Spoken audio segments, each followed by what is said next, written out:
the Global Filipino magazine where we feature successful, inspiring stories of our expats here in the United Arab Emirates, also here in Abu Dhabi. Our guest for this episodes, we must say, I very involved at the same time the team behind numerous successful events here in Abu Dhabi. Recent events that we had was the Kilang Pinoy Awards where sila po yung team kung papaano naging success yung event na yun po.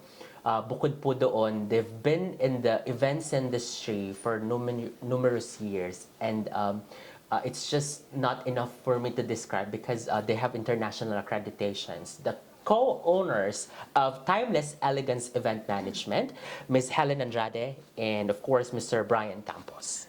Good day. Maraming salamat po. I know you're not used to be in front of the camera.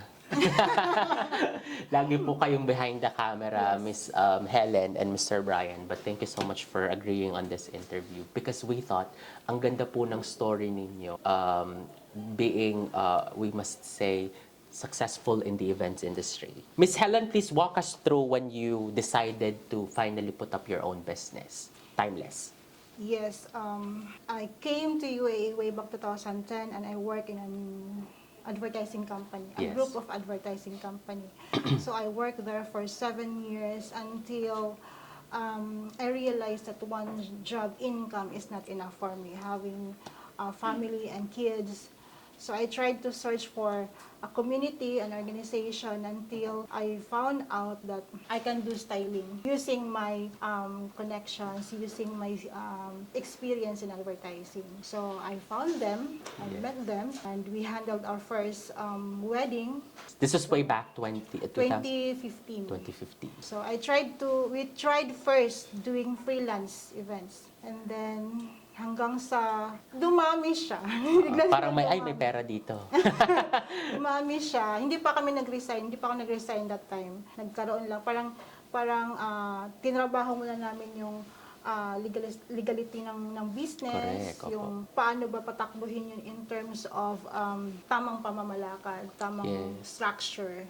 Hanggang sa bigla na lang siyang lumaki and I woke up. Yeah, doing like multiple and international events po. No? I believe Then you nag-resign ako. Yes, you handle po the pre and post event. Kina Sir Brian po yung like Yung production. yung production. Sir Brian, tell us the creatives. Paano po yung involvement? Paano po yung how does it work? So, it works from Len. So, coordinating with the clients and talking about of what they require. Sa kung ano ba yung isasubmit namin to them and how they visualize the events itself, no? So, technically, from our end is gagamitin talaga namin kung the approach of being creative kasi it's not for you to satisfy yourself. It satisfy the eyes of other people. So, that's the most difficult thing in doing creatives. Kasi when you're in this type of business, we started something na gusto ko tong gawin kasi I like sa mata ko. Passion. Yes. But in the end of the day, when you're doing business, it's not that way. It should be the client. It should be the client's eyes. It should be the people's eyes, the public eyes, not your eyes. So yun yung i-consider mo. When you do advertisements, you do event highlights, and we do everything. Earlier when we were like having a pre-interview, you shared about like you are the only full Filipino team na you're doing international events which is handling like foreigners like other than non-Filipinos. Can you like share that experience po? Yes, we are happy and humbled to share that Timeless Elegance Event Management usually handle the first and how you call this prestigious event in Abu Dhabi, like the Firefighter Challenge way back 2016, the first international boat show way back 2019, the rest of the big events in Abu Dhabi. Government events, Corporate, yes. Mainly Timeless is 90% corporate. Yes. 90% government institution clients. Receiving all those contracts and job LPOs is not easy. You have to go through a lot of registration process, documentation, proper paperwork, which is really not an easy job to overcome. Correct. Because this is an expertise. This is your expertise, Miss Helen, no? Si Sir sa production po, how is it dealing with international clients? Yeah, at first it's a big adjustment. And way back 2015, 2016, when we were do freelancing, but we handled Etihad. That's one of big projects that we had before. It was really challenging kasi at that time, alam mo yung that time, wala pa kasi talaga masyadong gaya namin na gumagawa. Correct. So, as a part of being a Filipino, dapat i-prove mo sarili mo na you're worth it, na hinire nila. Yes. So, not like today na a lot of creators. During that time is talagang you have to be separate from others. So, you have to show na this is what you're capable of doing. And during those times then na kailangan mong ipakita to convince them, the other nationality, that this is the new one. Those were the times. Kasi nung panahon, their highlights is very simple and flat. Yes. Yung panahon. But you have to share to them na may bago ngayon, may bagong perspective into creative side. Yes. So, doon nag-i-evolve. So, yun, nag-start Dapat doon. na up to trend Mahirap kayo? kasing baguhin yung traditional. Traditional kasi dito. approach. So, para mo sila ma-entice with the new things, with the new approach, kailangan mong patunayan sa sarili mo. At the same time, Filipino tayo. Correct. Andun na yung challenge na if you're a Filipino, you have to Prove yourself a prove lot. yourself a lot. Sabi ko nga sa'yo, may pinagdaanan kami na Marami. Discrimination. hindi ko masasabing We cannot- discrimination, pero ang pinagdaanan namin is in a tender presentation, a series of companies. Parang, I have to bring a lot of these documents to prove my worth, to Yes, prove my portfolio, capacity, my no? ability. Whereas my other competitor is just like, because they are British or they are other nationals, like, just do Correct, it. But I oo. have to prove a lot of things before I get the job. That's Kasi nga daw, Filipino lang ako. exactly. Yes. You still got the job. Nasa we inyo. still Kayo, got the kayo yung job. Yes, kami yung nakakuha ng project and we are proud and happy for that one and we deliver everything. Like, True. Nakaka-proud po yung mga ganito na because our nationality being Filipino, that we can do the job. Maganda Yes. po yung ganon. And not only that, because Timeless we're also in may mga involvement kayo may CSR po kayo, no? Can you share that story? yes, way back before the pandemic, Timeless Elegance Event Management do the CSR for Emirates Autism Center. So we handled their Special Olympics, we handled their exhibit in Al-Wada Mall, we opened the, there is an autism month for UAE, and we celebrated that one in Mushrif Mall. Yes. And we also have the stage play Correct. in Abu Dhabi Theater, which everything, like the skills, the services of the Timeless, has been provided Yes. for them. And that's this is pure voluntary. voluntary, Wow, no opo. fee. So, kasi pag-registered ka ng government, you have to do such thing also. It is a Correct. prerequisite, it is a requirement for you to do CSR because you are a legit company in UAE. So parang ano bang contribution mo sa bansang ito?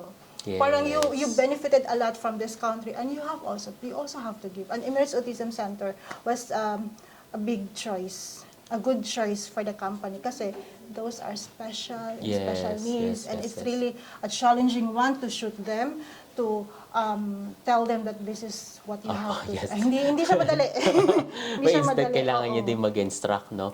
Sir, what about that CSR sa Philippines din? Meron po tayong... Yeah, our CSR is not totally, even wala na kaming pera during pandemic. Yes. We yes, still yes. we still have the chance to extend the help, no?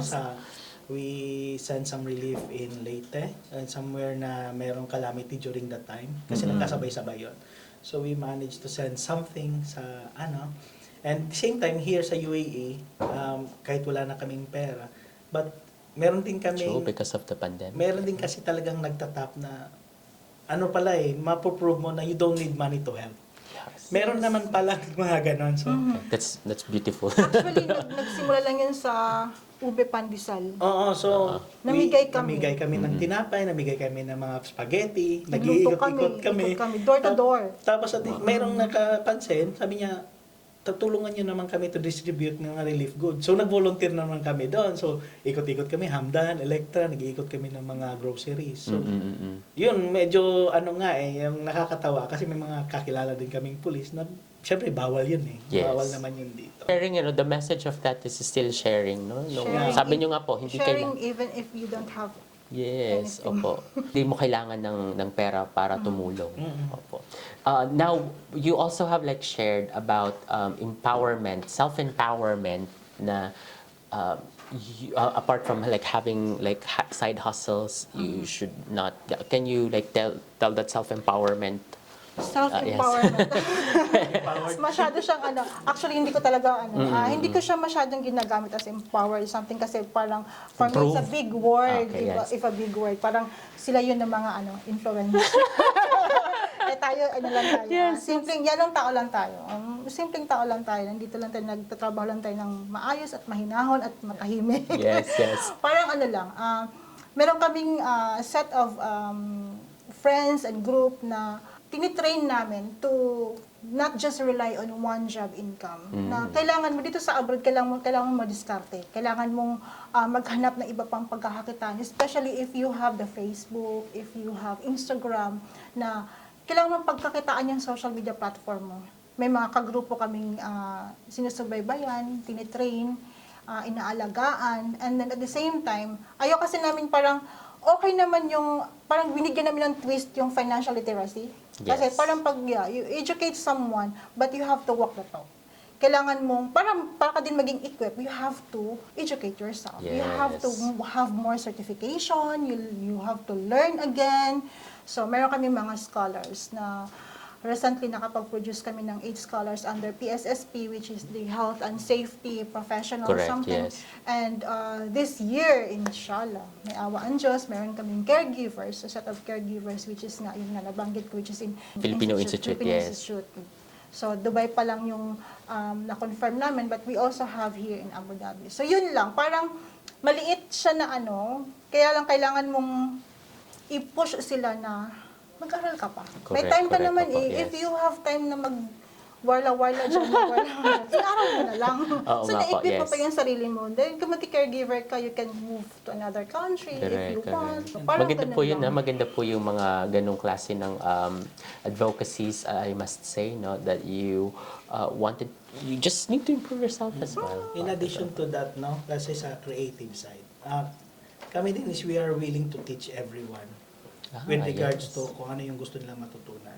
Last 2 questions po. This question is for both of you. First question is that what will be your message to our kabayans na who just started their career, who just came here, probably are struggling with their chosen career or like probably lost in their path. Let's go with Miss Helen first. Like ano po yung mga masasabi mo dun sa mga kabayan natin dito sa UAE? Ayun, siguro masasabi ko dun sa mga kababayan, kapwa ating OFW, pumunta ka dito, nandito ka na lang din, maximize. Kasi pagka galing tayo ng Pilipinas, ang kalaban natin homesick. Parang, at dito, hindi madali ang buhay dito. Masarap ang buhay sa Pinas, may malaking bahay ka, may garden ka, may farming ka, whatever. Dito maliit lang ang space.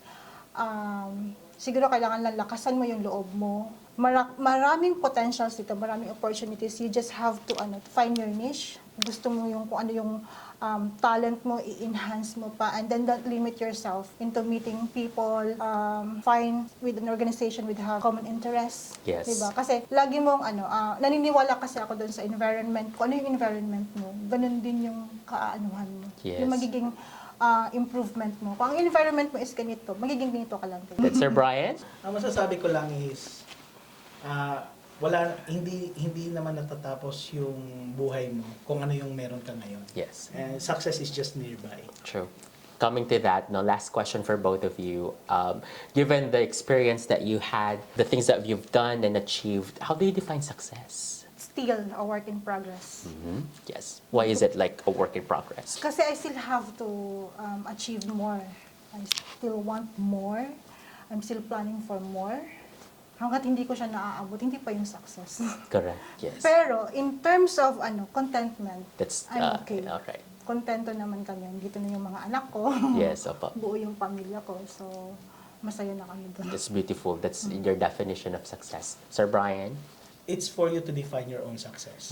So, if you find it na masaya ka na ngayon, then that could be the success for you, no?